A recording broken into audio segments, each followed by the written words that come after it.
The conference room door was open just enough to see the polished edge of the table and a stack of file folders waiting at the head.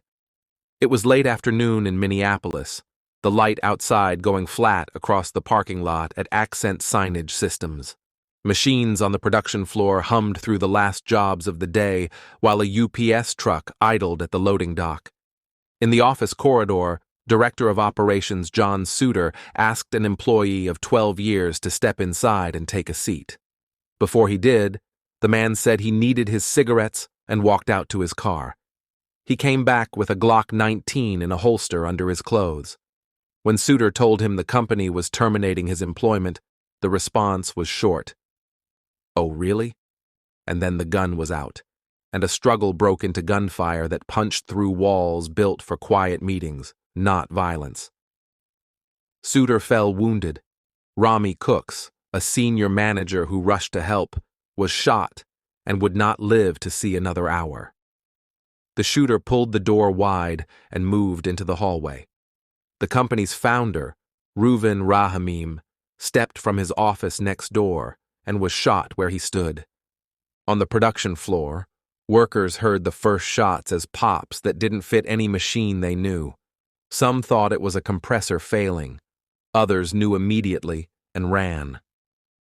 The gunman crossed a sign display area and fired again, killing designer Jacob Beneke. He moved through the plant with the knowledge of a longtime employee, corridors, side rooms, the cut-through that led toward the dock. There he shot and killed Ronald Edberg, and then Keith Basinski, a UPS driver seated in his truck at the end of a routine stop he'd made for years.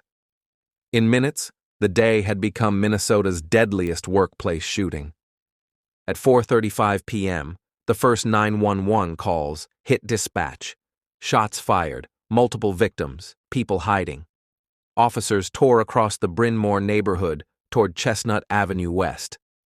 They entered under an unknown trouble call that switched to an active shooter en route. Inside, they found wounded workers crouched behind equipment and blood on concrete where production sheets should have lain.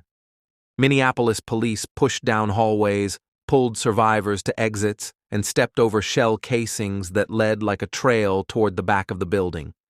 The shooter had fired at least 46 rounds before vanishing into a basement warehouse, where he put the muzzle to his head and ended the attack.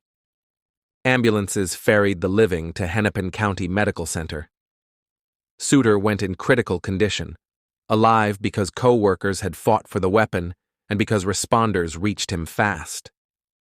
2 others were rushed in with life-threatening wounds. The next day, the death toll rose again, and in October, production manager Eric Rivers died after being taken off life support. By then, the community knew the role of the dead by name: Rahamim, Cooks, Beneke, Edberg, Basinski, and could place each of them in the building's map, the way families remember where the kitchen table sat in a childhood house. Detectives worked the scene until night turned into morning. They measured bullet paths, marked impact points on drywall, and photographed rooms that hours earlier had been ordinary workspaces: design desks, vinyl cutters, a break room with coffee half cold. They searched the shooter's home and found ammunition packaging in bulk, the sign of a man who had trained and stockpiled. Family members told reporters about mental illness, alienation, and years of pushing help away. At work, he had kept to himself, took breaks alone, and in a workplace that prided itself on designers' eyes and craftsmen's hands, he had receded. None of that excused what happened. It did explain how the fuse had been laid. In those first days, survivors said the simplest acts mattered: a manager trying to hold the gun barrel away from others, someone dragging a coworker into an office and barricading the door, a worker keeping pressure on a wound and talking to a man who kept asking if his wife had been called. 2 managers had fought for control of the weapon and lost. That fight delayed the gunman long enough to save lives, and the scars from it would show up on hands and in the way men paused at doorways months later. As the crime scene tape came down, a different kind of work began: the accounting of what failed and what might have changed the outcome. Accent Signage had no magnetometers at its doors. Few private businesses did in 2012. Visitors and employees entered on trust, shaped by routine. The termination meeting followed common practice: a supervisor and a second manager present, a private room, paperwork ready. But standard procedure did not account for a worker walking out to a car and returning with a concealed pistol. Security professionals later pointed to hard lessons many companies only learned after tragedy. Hold termination meetings near an exit to the street, have a prearranged signal to summon help, retrieve badges and disable keycard access immediately, and if a subject leaves the building unexpectedly, end the meeting and call for support before resuming. Those guidelines don't stop a determined killer. They do narrow the window in which impulse and opportunity meet. The Accent Signage After Action Report, produced by regional EMS partners and first responders, went further, detailing communications challenges, the speed of the first rescue entries, and the need for unified command when medical triage and tactical clearing collide in one building.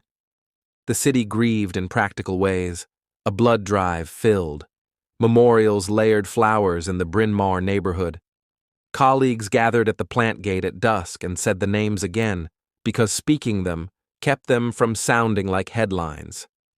Minneapolis's mayor walked the halls with the police chief, both men pausing at the places where chalk marks on tile still circled shell casings. The governor called the attack senseless and offered words that ring familiar now after too many similar scenes. At Accent Signage, crews quietly repaired walls, scrubbed stains, and moved machines that could not go back to the exact same place. Families moved through the slow machinery of the aftermath, funerals scheduled around faith and travel, estates and insurance, wrongful death claims, and the difficult boundary with workers' compensation law when violence occurs at work. Those processes happen in offices and courtrooms out of view, but the strain appears on faces at school pickups and in the way a living room fills with photos in better frames. A year later, news crews returned for a remembrance and found people who had rebuilt pieces of their lives while still checking over their shoulders during a late shift.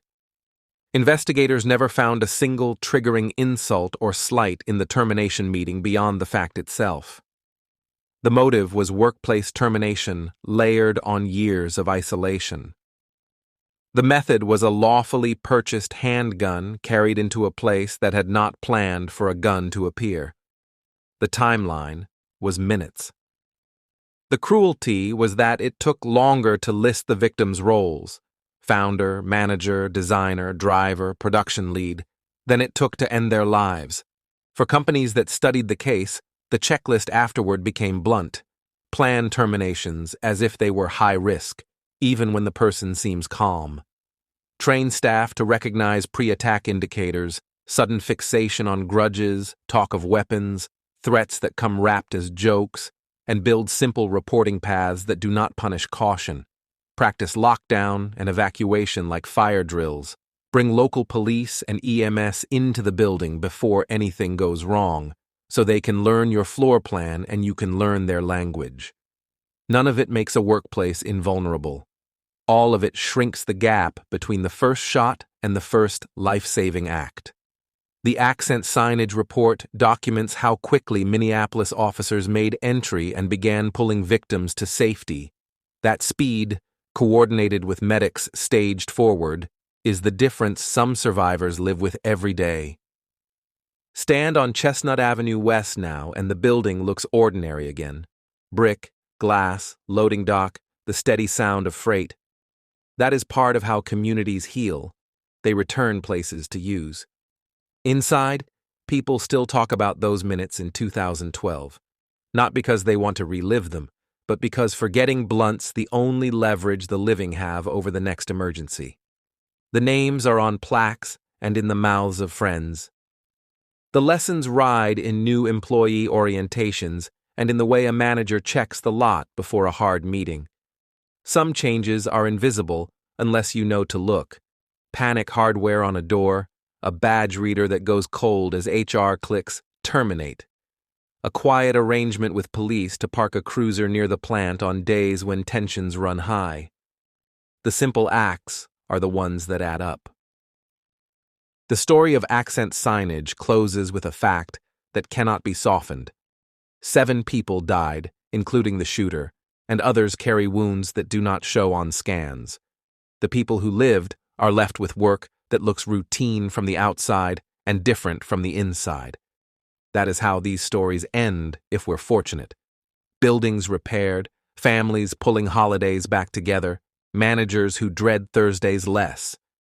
But the echo remains. A conference room at day's end, a file folder, a man walking out to his car, and a company that learned in minutes what it takes most organizations years to accept. That safety at work is paperwork and training and locks and culture all at once, and when any piece is missing, everything else has to hold. Thank you for listening to Road to Ruins.